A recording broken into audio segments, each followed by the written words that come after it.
Sahih hadiste gelet. Peygamber sallallahu aleyhi ve sellem aytat. Akthiru zikra hazimil lezzat. Ya'nil maut. Lazzаттарды тоқтата тұрған, жырғалшылықтарды тоқтата тұрған нәрсені көп ескергіле дейді. Башқаша айтқанда, өлімді көп істегіле деді. Өлімді, бізден урматтуу мусулман биртоган, ар бирибиздин башыбызга жазылган, ар бирибиздин тагдырыбызга жазылган эмне деп атат? Ошол өлүмдү көп эстеп жүргүлө деди. Көп эскерип жүргүлө деп атат. Өлүмдү көп эстеген адам, урматтуу мусулман биртоган, Ал-Куртуби рахимахулла, Ад-Даккак рахимахулладан айтат: "Мен аксара зикрал маут укрима би саласати ашья. تعجيل التوبة وقناعة القلب ونشاط العبادة." Өлімді көп ескеріп жүрген адам деді, урматтуу мусулман биртоган, ал адам тобуну эртелетет деді. Эгерде күнөөлөрдө батып жүргөн болсо, же болбосо Алла субханаху ва тааланын буйруктарын аткарбай жүргөн болсо, дегеле шариятка каршы бир амалдарда жүргөн болсо, өлүмдү көп эстеген адам эми ошол күнөөлөрүнөн тобо кылууну эртелетет. Алла субханаху ва таалага өкүнүп кала турган күн келе электе тобого шашат. Өлүмдү көп эстеп жүргөн адам. Экинчиси ва канаатил калб. Өлүмдү көп эскерип жүргөн адам, урматтуу мусулман биртоган, жүрөгүндө каниеттүүлүк пайда болот. Алла субханаху ва таалага шүгүр кылуу пайда болот. Аллах Таала берген нерселерине Аллах Таала үчүн шүгүрлөрдү айтат, мактоолорду айтат.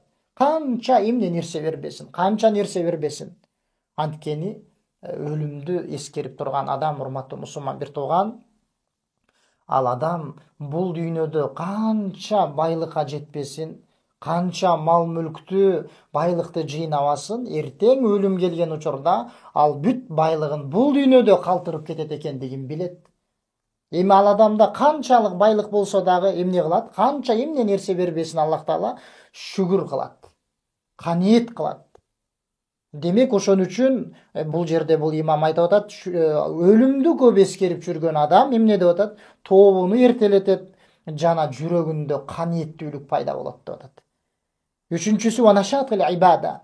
Эми ибадатта эмне бекем боло баштайт. Ибадатта тырышчаак боло баштайт өлүмдү көп эскерген адам. Анткени ал өлүм келет, бүгүнбү, эртеңби, бүрсүгүнүбү, канча күн жашабасын, канча жыл жашабасын, сөзсүз ага өлүм келет экендигин билет. Демек, өлүмдү эскерип турган адам эмне кылат? Ал адам ибадатта бекем боло баштайт. Алла субханаху ва тааланын буйруктарын аткара баштайт. Ал салих амалдарын көбөйтө баштайт. Анткени эртең өлгөндөн кийин ага пайда бере турган, анын жанында кала турган, аны бейишке алып бара турган, аны тозоктон токтото турган анын салих амалдары кана.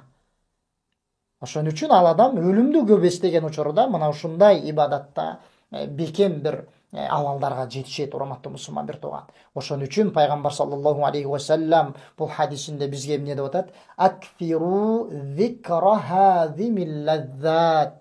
Лаззаттардан токтото турган, жыргалчылыктардан алыстата турган нерсени көп эскергиле деп атат. Айтканыбыздай, өлүмдү көп эстеп жүргүлө деди. Алла субханаху ва таала жардам берсин.